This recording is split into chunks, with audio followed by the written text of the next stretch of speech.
বাংলাদেশের ব্যাংকিং খাত একসাথে দুটো গল্প বলছে। একদিকে এসব প্রতিষ্ঠানের অবদানে 16 লাখ কোটি টাকার ঋণের বাজার দেশে, অর্থনীতিতে এই অর্থের অবদান কোনোভাবেই অস্বীকার করার উপায় নেই। অন্যদিকে একই খাতে খেলাপি ঋণের পাহাড় হয়েছে, যেটা নিয়ে এখন আর শুধু আলোচনা না, উদ্বেগ বেশি। সব ছাপিয়ে বড় প্রশ্ন, ব্যাংকিং খাত কি আসলে আস্থায় ফিরছে নাকি আরও চাপে পড়ছে? কতটা স্বাধীনভাবে কাজ করছে বিশেষায়িত ব্যাংক? সব জানতে আজকের দ্য বিজনেস, আপনাদের সাথে আছে আমি তৌহিদ হোসেন। দর্শক, এই বিষয়ে কথা বলতে আমরা আমন্ত্রণ জানিয়েছি সীমান্ত ব্যাংকের ব্যবস্থাপনা পরিচালক ও সিইও মোহাম্মদ নুরুল আজিমকে। আসুন তাকে স্টুডিওতে স্বাগত জানাই।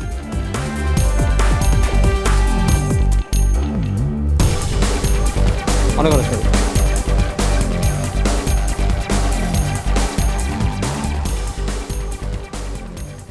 জনাব নুরুল আজিম, আপনাকে স্বাগত জানাচ্ছি যমুনা টেলিভিশনের এই আয়োজনে। আপনার সাথে আমার কখনোই এরকম সামনাসামনি আলোচনা হয়নি। ব্যাংকিং খাত নিয়ে আলোচনা আমরা হামেশাই এই আয়োজনে করি এবং ব্যাংকিং খাত নিয়ে আসলে নানা সময় নানা ধরনের আলোচনা বা প্রশ্ন বা বিভিন্ন সময় এটা আসলে হট টপিক থাকে বাংলাদেশের অর্থনীতিতে আলোচনা।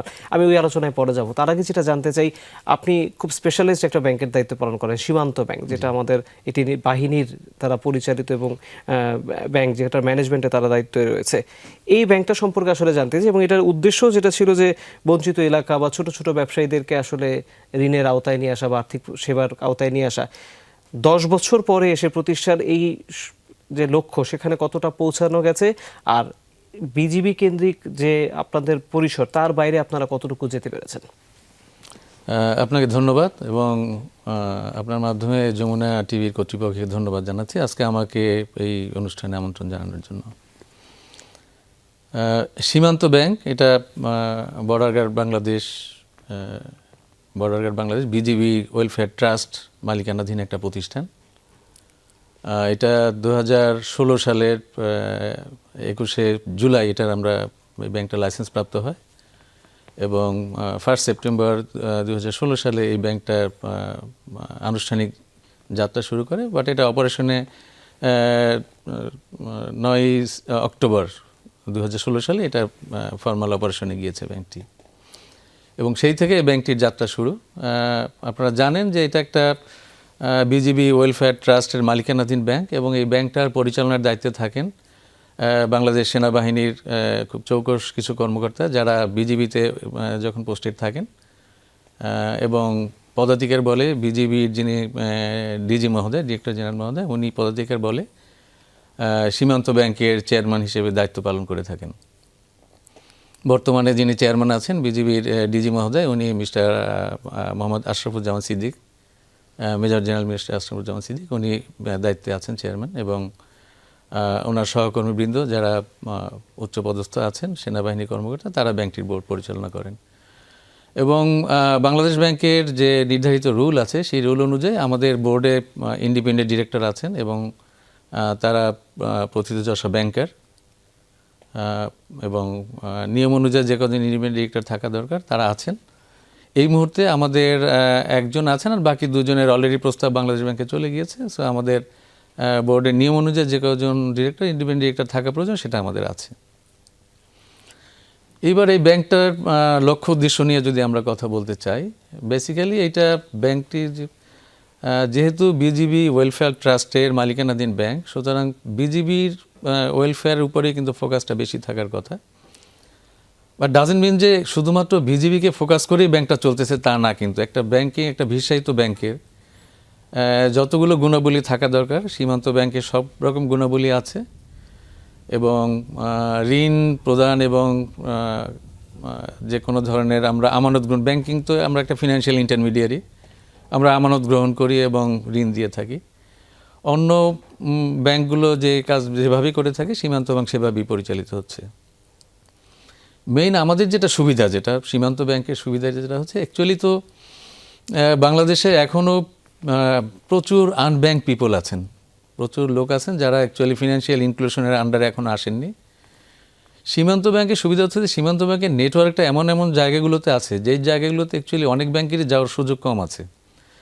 বাট সীমান্ত ব্যাংকের ব্যাটালিয়ান এবং সীমান্ত ব্যাংকের এস্টাবলিশমেন্ট, বিজিবির এস্টাবলিশমেন্ট এমন এমন জায়গাতে আছেন যেই জায়গাগুলো ম্যাক্সিমাম পিপল এখনও আনব্যাংক এবং ফিনান্সিয়াল ইনক্লুশন আওতার বাইরে আছেন।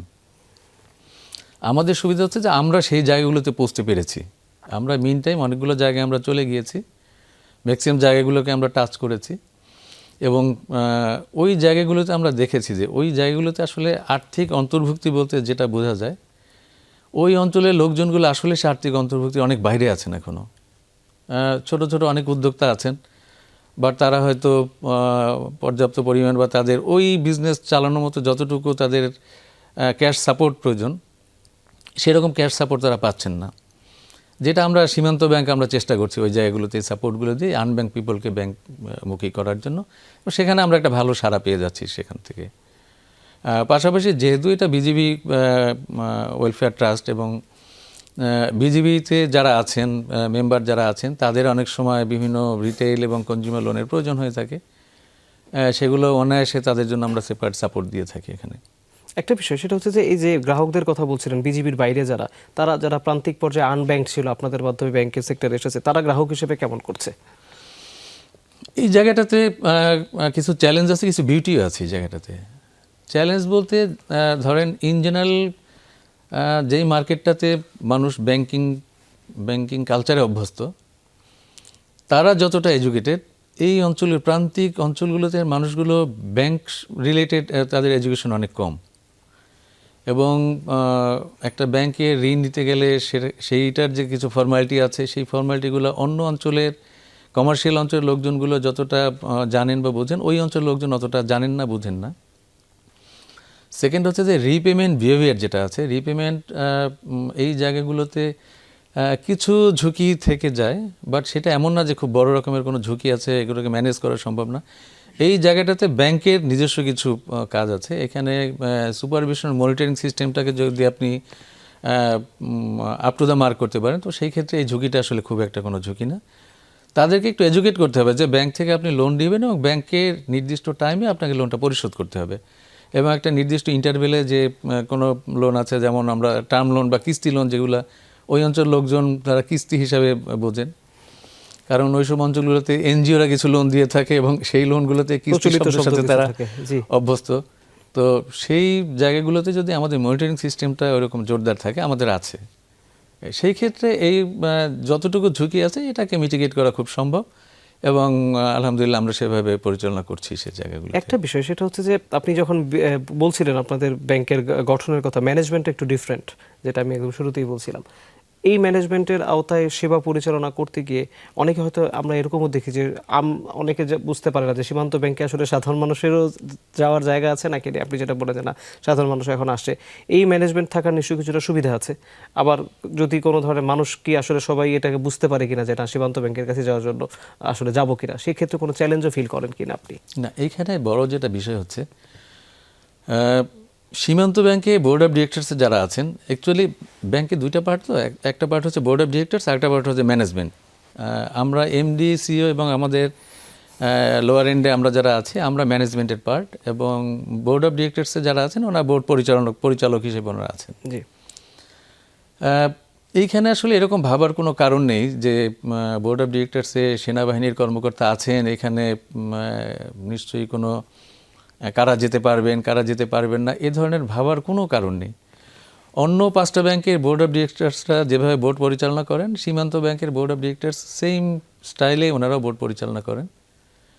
সুবিধাটা একটা আছে আমাদের অন্য ব্যাংকের তুলনায়, যে সুবিধাটা যেটা হচ্ছে সেটা হচ্ছে সীমান্ত ব্যাংকের বোর্ড অফ ডিরেক্টরসে যারা আছেন, অন্য ব্যাংকের বোর্ড অফ ডিরেক্টরসে যারা আছেন তারা ইনভেস্টর। জি, সীমান্ত ব্যাংকে বোর্ড অফ ডিরেক্টরস যারা আছেন তারা কিন্তু ইনভেস্টর না।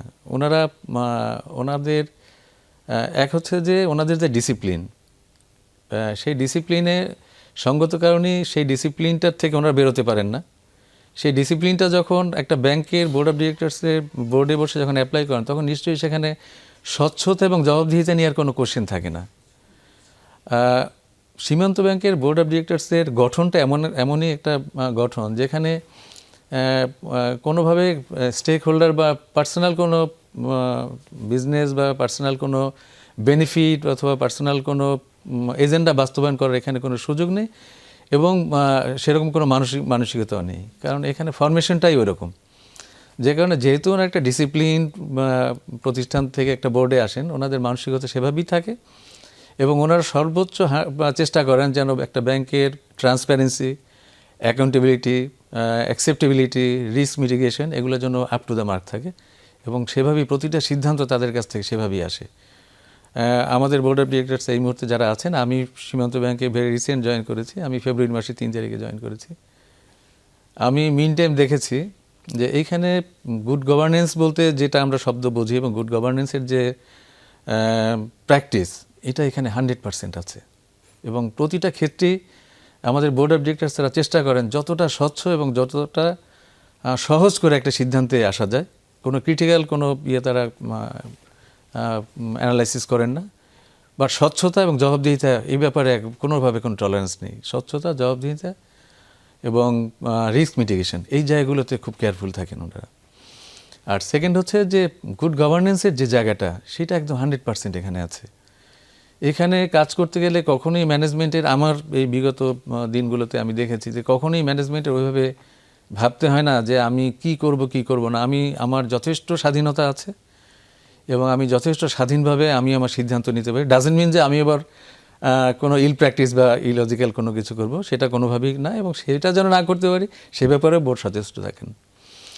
আরেকটা ইন্টারেস্টিং ব্যাপার হচ্ছে যে পাবলিকের একটা ধারণা থাকতে পারে যে এখানে বোর্ড অফ ডিরেক্টরসে যারা আছেন ওনারা তো অন্য ডিসিপ্লিন থেকে এসেছেন, ওনারা সরাসরি ব্যাংকিং ডিসিপ্লিনে না, ব্যাংকে কতটুকু ওনাদের ইনভলভমেন্ট আছে। বাট আপনারা জেনে অবাক হবেন যে অনেক সময় রাত 8টা 9টা 10টার পরেও তারা ব্যাংক নিয়ে ভাবেন এবং বোর্ডের রেসপেক্টিভ যারা আছেন তারা ম্যানেজমেন্ট, পার্সোনালি এমডিসি এসে আমার সাথে ওই রাতেও যোগাযোগ হয় এবং ব্যাংকিং অনেক ইস্যু নিয়ে আলোচনা হয়। অর্থাৎ জি, তার মানে ওনারা ওনারা যথেষ্ট কনসেন্ট্রেট করেন এবং যথেষ্টই ওনারা ব্যাংক সম্পর্কে ওনারা ওয়াকিবহাল থাকেন, খোঁজখবর রাখেন এবং ওনাদের যেহেতু আরেকটা এক্সট্রা অ্যাডেড অ্যাডভান্টেজ আছে যে কোনো ইনফরমেশন, যে কোনো অনেক ইনফরমেশন আছে যেগুলো ইন্টেলিজেন্স ইনফরমেশন, এগুলো আমাদের থেকে ওনারা আগে পেয়ে যান এবং সেগুলো আমাদের সুবিধা হলো এই ইনফরমেশনগুলো পাওয়াতে আমাদেরকে ওনারা গাইড করতে পারেন।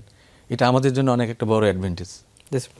আমি একটু এবার ওভারঅল ব্যাংকিং সেক্টরের দিকে যদি যাই, যেহেতু আপনি সীমান্ত ব্যাংকের আগে একাধিক ব্যাংকে কাজ করেছেন, গুরুত্বপূর্ণ দায়িত্বে কাজ করেছেন, রিটেল ব্যাংকিং নিয়ে স্পেসিফিক্যালি কাজ করেছেন। একটা হচ্ছে যে এই মুহূর্তে যদি আমি আমাদের দেশের খেলাপি ঋণের পরিমাণটা বলি, এটা আমাদের দেশের মোট দেয়া ঋণের প্রায় অর্ধেক এখন চলে গিয়েছে। এমন পরিস্থিতিতে আমরা তো এক ধরনের রাজনৈতিক পট পরিবর্তনের পরে বেশ কিছু সংস্কারের ধারণা থেকে এসে এখন আরেকটি নতুন সরকার দায়িত্ব নিয়েছে। রিস্ক ম্যানেজমেন্টের ক্ষেত্রে আপনারা আসলে কতটুকু সচেতনতা আগের তুলনায় বেড়েছে এবং নতুন কি করছে ব্যাংকগুলো? আমি শুধুমাত্র সীমান্ত ব্যাংক না, আমি সব ব্যাংক থেকে আপনার অ্যাজ এ ব্যাংকার এক্সপিরিয়েন্সটা জানতে চাই। অ্যাকচুয়ালি আমরা তো ব্যাংকিং ইন্ডাস্ট্রি তো বাংলাদেশ শুরু থেকেই বাংলা ইন্ডাস্ট্রি পরিচালিত হয়ে এসছে এবং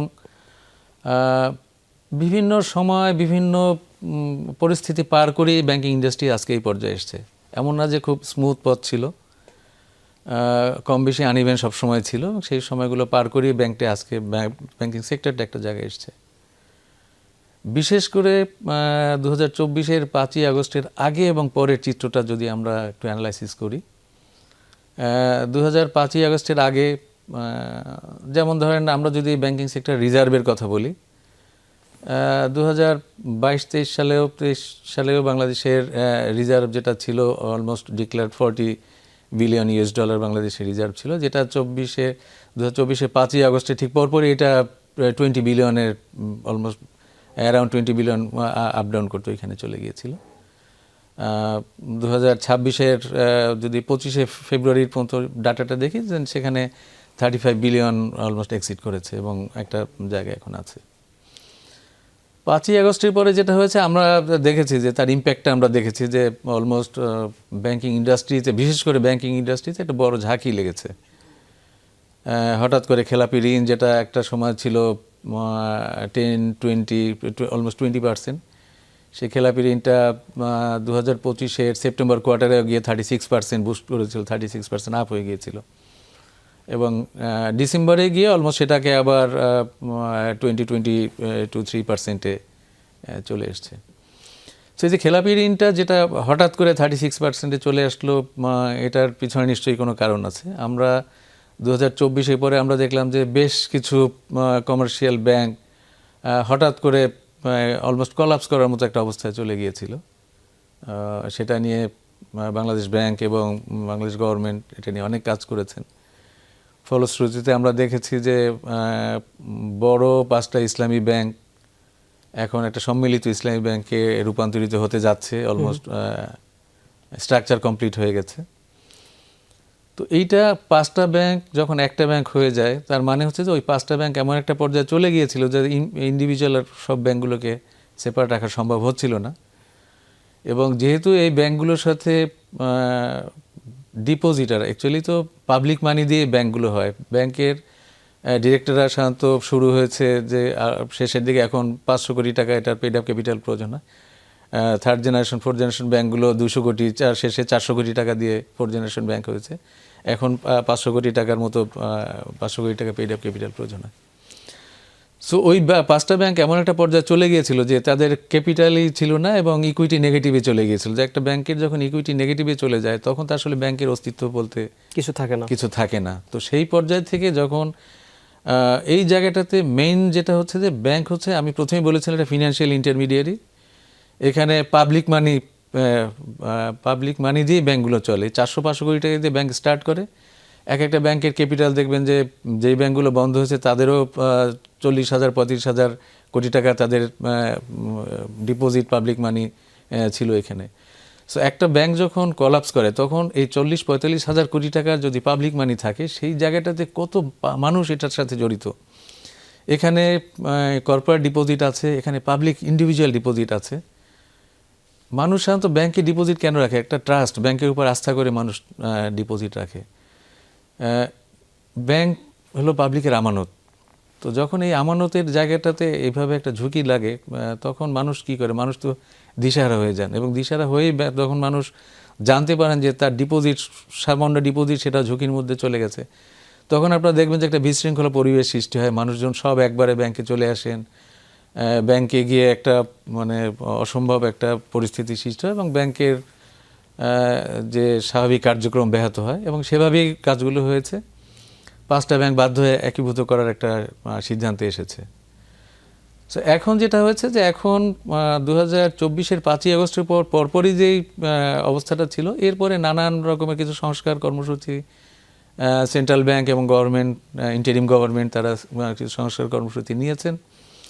এবং পাশাপাশি দেখবেন যে বেশ কিছু ব্যাংকেরই বোর্ড অফ ডিরেক্টরসে ওনারা হস্তক্ষেপ করেছেন, কিছু চেঞ্জ করেছেন, কিছু পুরনো এবং নতুন সংমিশ্রণ করেছেন।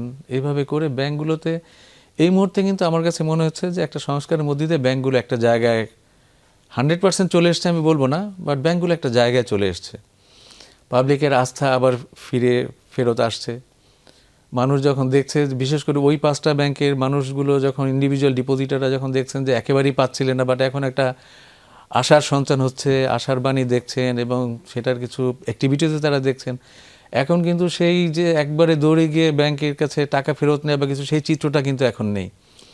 এখন মানুষ বুঝতে পেরেছেন যে একটু ধৈর্য ধরতে হবে, এবং গভর্নমেন্টের যে পলিসি, সেই পলিসি অনুযায়ী একবারে টাকা না পেলেও অত ধাপে ধাপে সে তার টাকাটা ফেরত পাবেন, এরকম একটা আশ্বস্ত হয়েছেন, যে কারণে ওই পরিস্থিতিটা একটু শান্ত হয়েছে।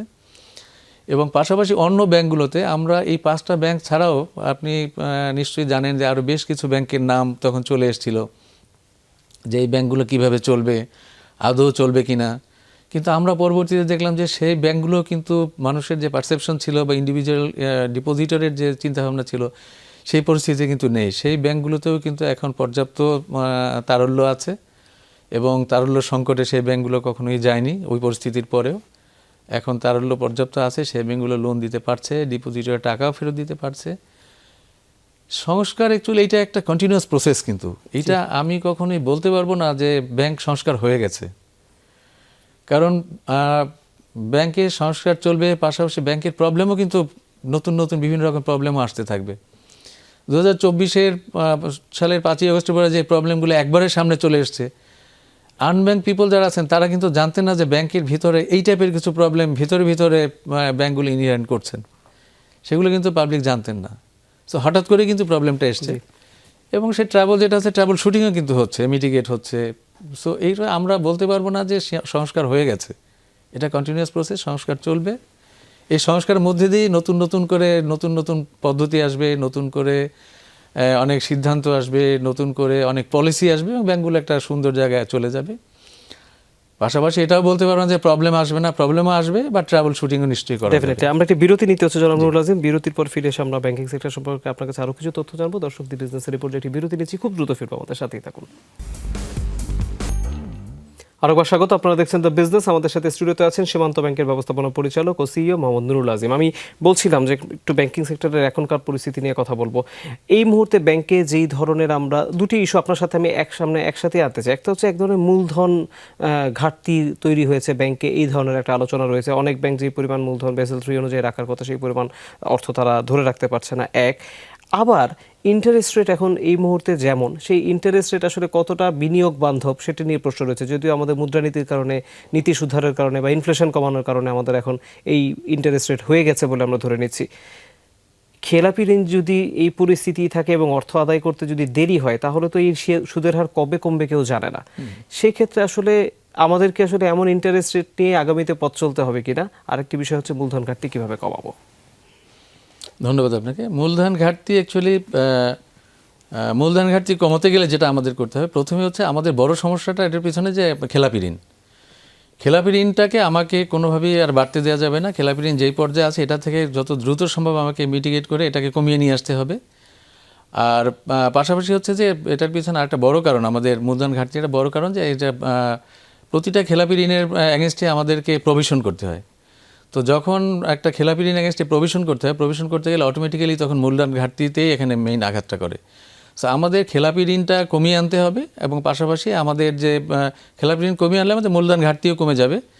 মূলধন, কারণ আমাদেরকে প্রভিশন ঘাটতিটা কমে যাবে, আমাদের প্রভিশন তখন কম করতে হবে। প্রভিশন কম করতে হলে যেটা হবে যে আমাদের সেক্ষেত্রে আমাদের প্রফিটেবিলিটি বেড়ে যাবে। প্রফিটেবিলিটি বেড়ে গেলে আমরা সেখান থেকে আমাদের রিজার্ভ বেড়ে যাবে, এবং কারণ প্রফিটের একটা পোর্শন আমাকে রিজার্ভে রাখতে হবে। রিজার্ভ বেড়ে গেলে অটোমেটিক্যালি আমাদের যে মূলধন ঘাটতিটা আছে ওই জায়গাটাতে আমাদের এটা মিটিগেট হয়ে যাবে। আর যারা, আমি যেটা প্রশ্ন করছিলাম সুদের হার নিয়ে, সেটা সুদের হার যেটা আছে, দেখুন বাংলাদেশ ব্যাংকের যে মুদ্রানীতি যেটা আছে, মুদ্রানীতি অনুযায়ী যে আমরা, আপনার কোশ্চেনে ছিল যে এখানে যে ওখানে সুদের হার যেটা করা আছে সেখান থেকে না কমালে আমরা ব্যাংকের সুদের হার আমরা কমাতে পারছি না। আমরা যদি একটু হিস্ট্রি দেখি যে ব্যাংকের সুদের হার কিন্তু এর থেকে অনেক বেশি ছিল, এখন যেটা আছে তার থেকে বেশি ছিল, বিজনেসম্যানরা বিজনেস করেছেন।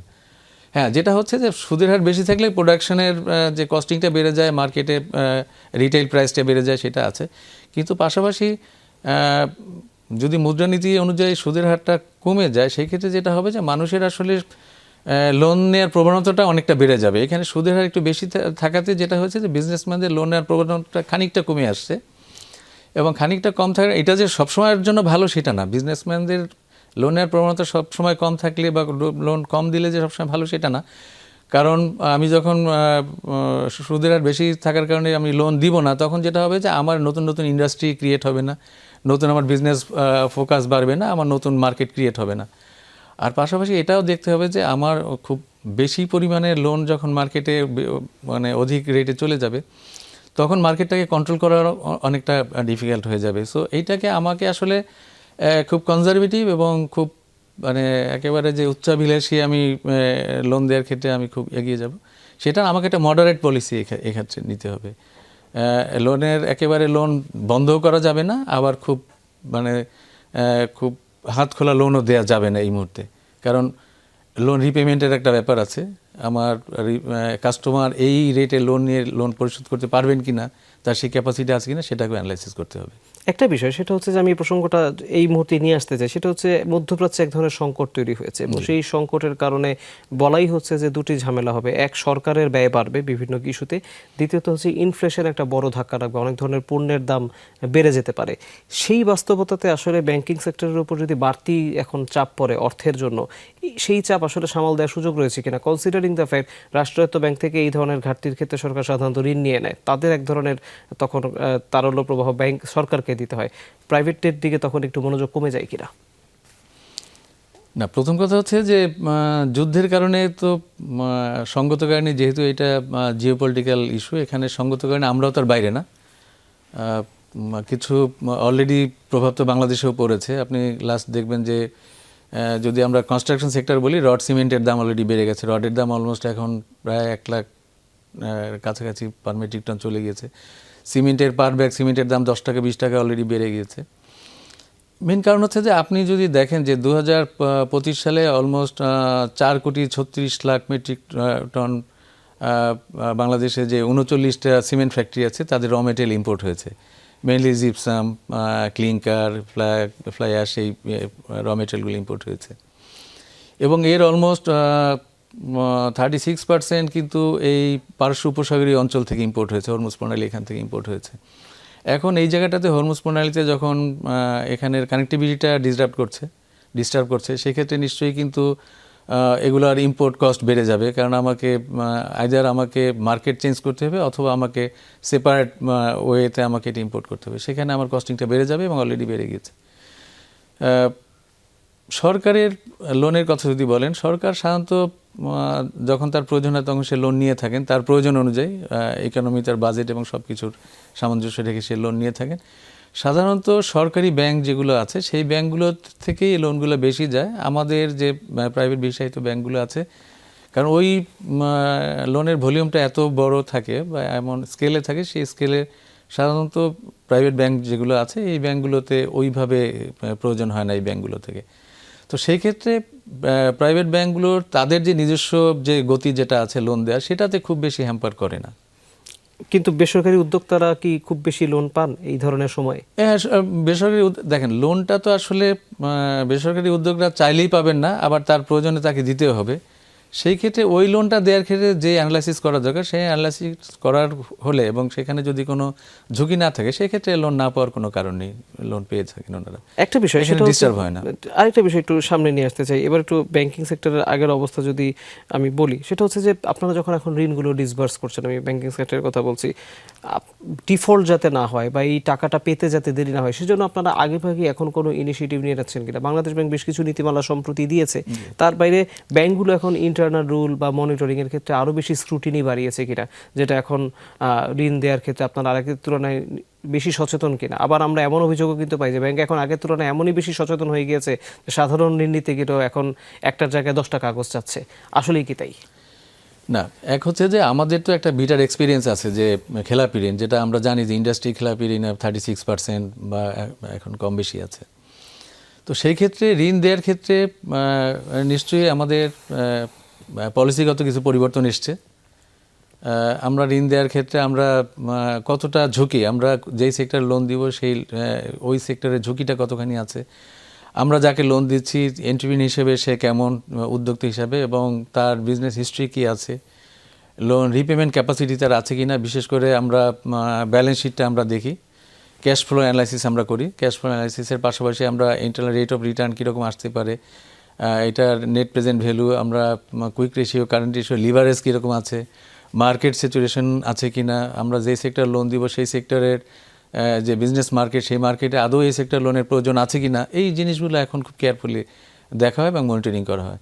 সেই জায়গাটাতে যদি কোনো ঘাটতি না থাকে, সেই জায়গাটাতে যদি মনে হয় যে না, এই বিজনেসম্যান আমাদের যে অ্যানালাইসিসের যে প্যারামিটারগুলো আছে সেই মিটারগুলোকে উনি সাপোর্ট করছেন বা সেগুলোতে উনি মিট করে যাচ্ছেন, সেই ক্ষেত্রে লোন দেওয়ার ক্ষেত্রে কোনো সমস্যা হচ্ছে না।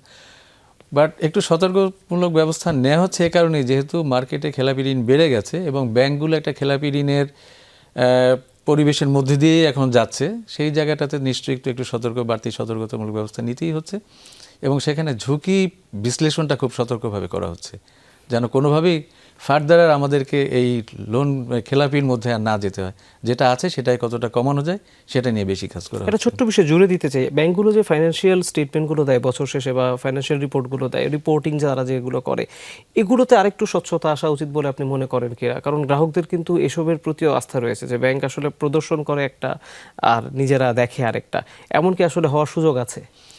দেখুন, ব্যাংকগুলোতে এখানে ব্যাংকের যখন ইয়ার ক্লোজ হয়, এখানে 3টা ফ্যাক্টর কাজ করে। এখানে এক হচ্ছে ব্যাংকের ইন্টারনাল অডিট আছে। আপনারা জানেন যে প্রতিটা ব্যাংকেরই এক্সটার্নাল অডিটর থাকেন এবং সেই এক্সটার্নাল অডিটররা কিন্তু এনলিস্টেড বাই বাংলাদেশ ব্যাংক, তার বাইরে নেওয়ার কোনো সুযোগ নেই। থার্ড হচ্ছে যে বাংলাদেশ ব্যাংকের যে ডস ডিভিশন আছে, ওনারা এটাকে ফাইনালি এটা দেখেন।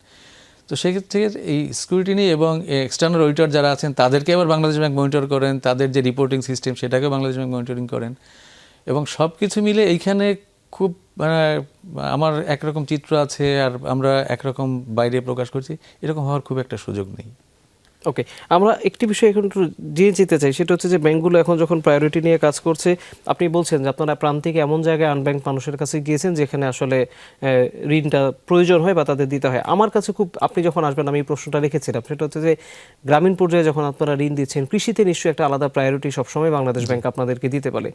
এই কৃষির ঋণ দেওয়ার আপনাদের এক্সপিরিয়েন্সটা কেমন, কতটুকু আপনারা দিতে পারছেন? আরেকটা বিষয়, আমরা যখন উদ্যোক্তাদের সাথে কথা বলি বা প্রান্তিক পর্যায়ে কথা বলি, তারা বলেন যে ব্যক্তিকে না দেখে যদি আইডিয়াগুলোকে বা বিভিন্ন প্রজেক্ট বেসড ফাইন্যান্সিংগুলো করা হয় অ্যাগ্রি বা অ্যাগ্রি ইন্ডাস্ট্রি বেস, তাহলে হয়তো অনেক ধরনের মানে প্রায়োরিটি সেট ব্যাংক করতে পারে।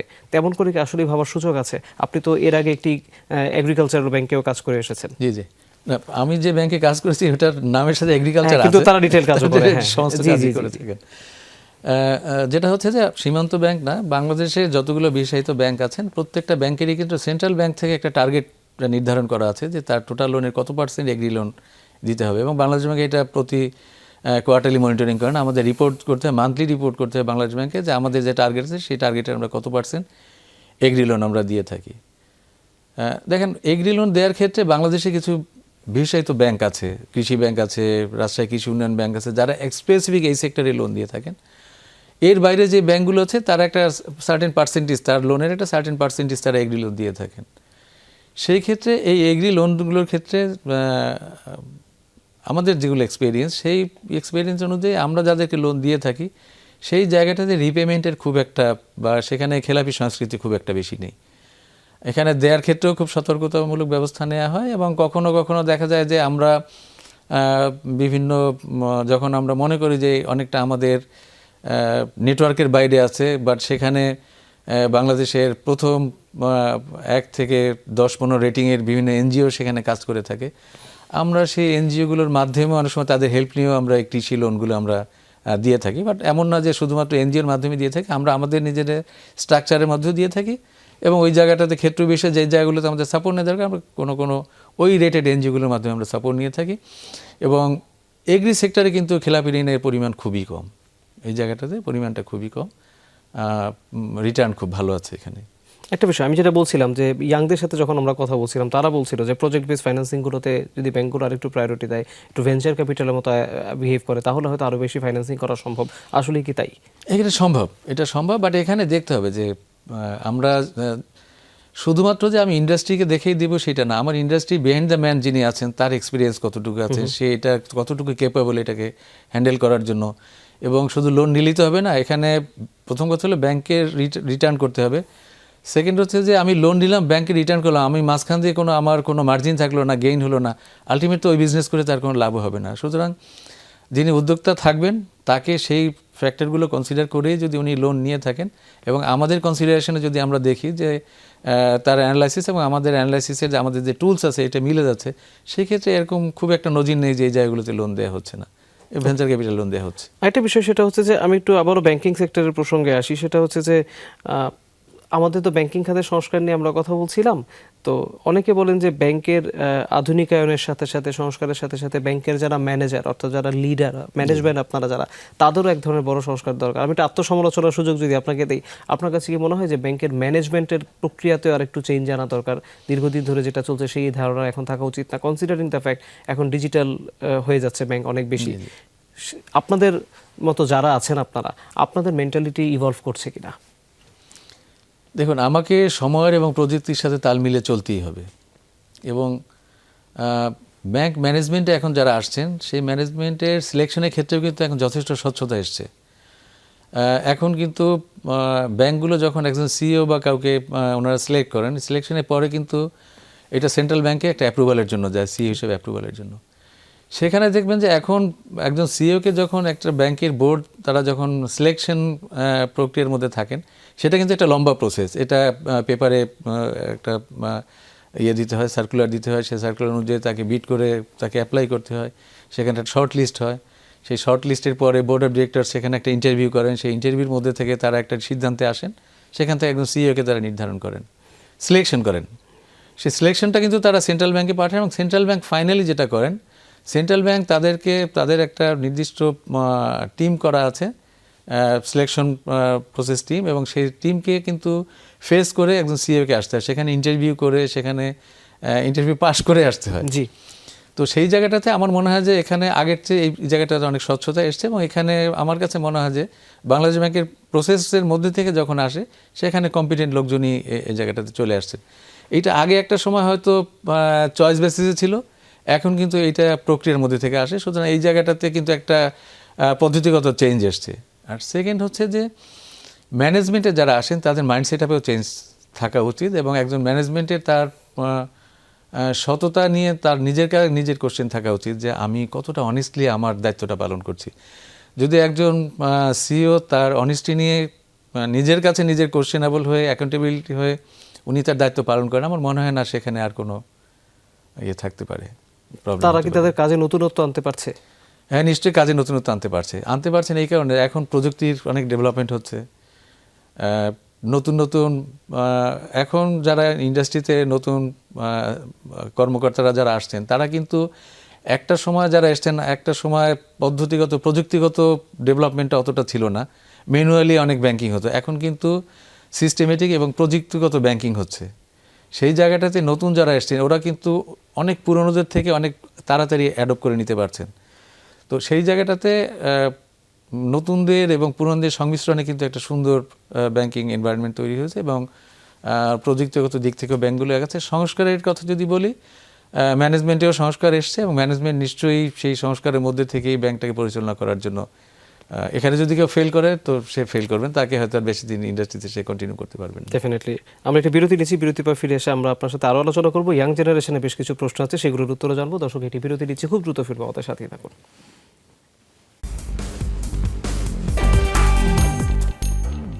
আবারও স্বাগত, আপনারা দেখছেন দ্য বিজনেস। আমাদের সাথে স্টুডিওতে আছেন সীমান্ত ব্যাংকের ব্যবস্থাপনা পরিচালক ও সিইও মোহাম্মদ নুরুল আজিম। আমি বলছিলাম ইয়াং জেনারেশনের প্রশ্নের উত্তর নিব আপনার কাছ থেকে। তারাই এসব প্রশ্ন পাঠায়, আমরা খালি তাদের হয়ে প্রশ্নগুলো করি, র্যাপিড ফায়ার আদলে করি।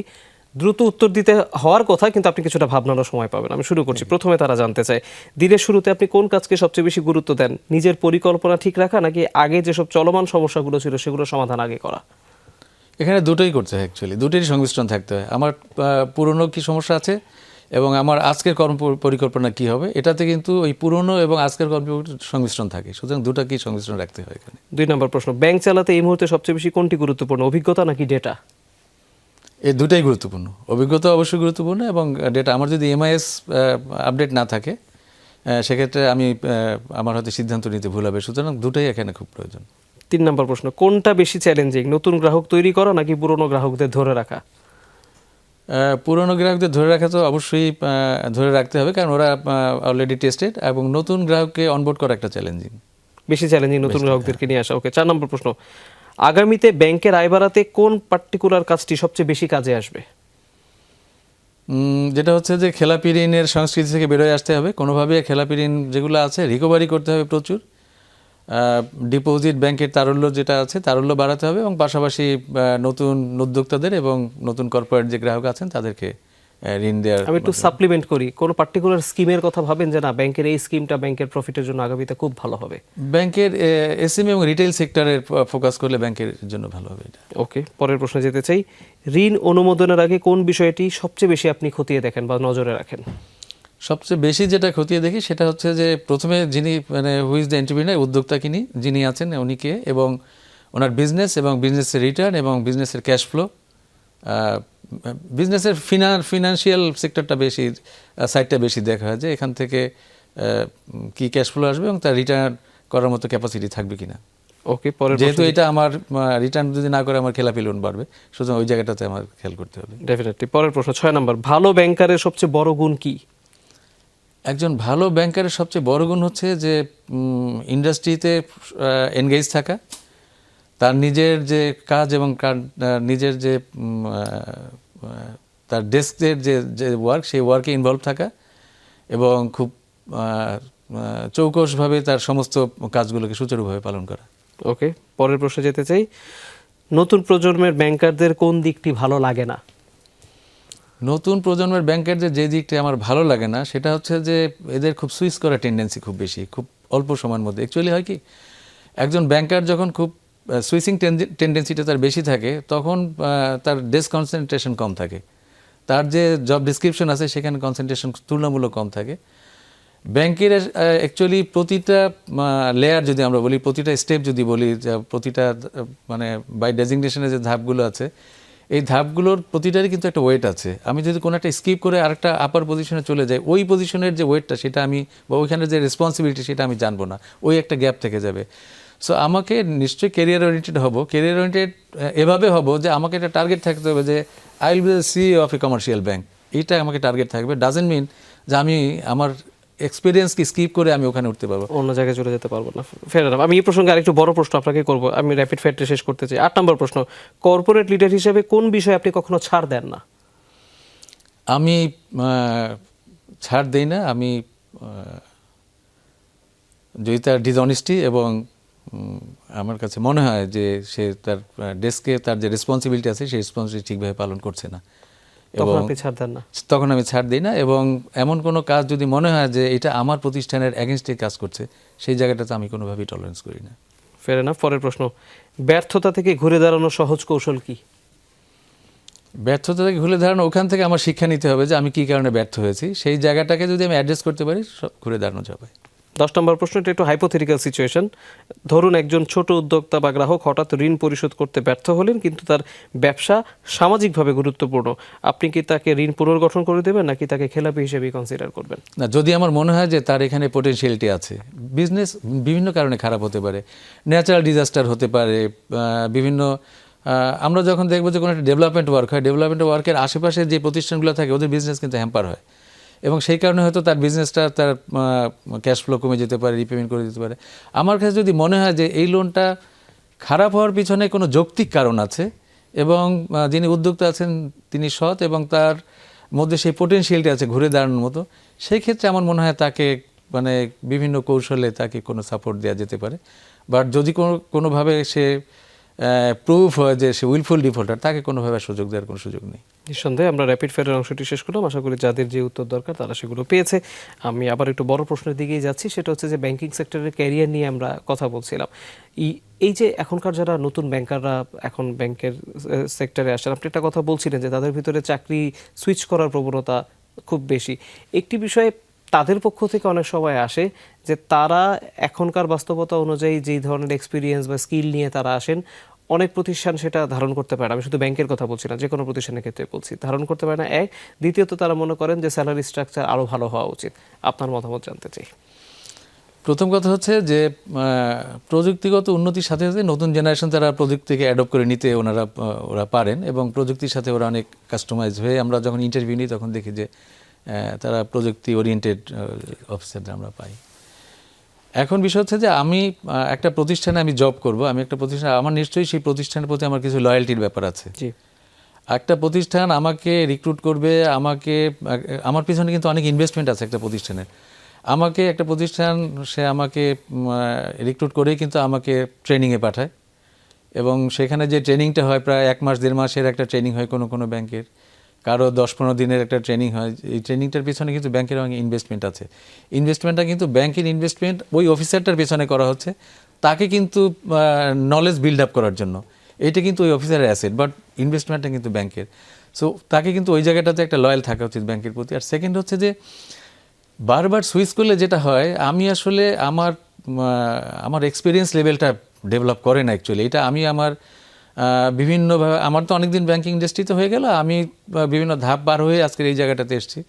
আমি আমার জুনিয়রদের দেখেছি, নিচের জুনিয়রদের দেখেছি, ইমিডিয়েট জুনিয়রদের দেখেছি যে আসলে কে কতটুকু স্কিপ করে গেলে তার নলেজ গ্যাপ কতটুকু থাকে, এবং সেই জায়গাটাতে সে কতটা একটা সময় হয় কি, আমি যখন একটা সিনিয়র লেভেলে চলে যাব এবং আমার নিচের যখন নলেজ গ্যাপ থেকে যাবে, এই গ্যাপটার জন্য কিন্তু আমি আমার জুনিয়রদের কাছে সাই ফিল করব। কারণ যখন আমি দেখবো যে আমি একটা ফোরামে কথা বলছি, আমার জুনিয়র ওইটা নিয়ে অনেক বেশি, সে আমার চেয়ে বেশি কথা বলতে পারছে, আমি যেটা বলতে পারছি না, আমি যেটা করতে পারছি না, বাট সেটা করে ফেলছে, সেখানে কিন্তু এটা আমার জন্য একটা শেম।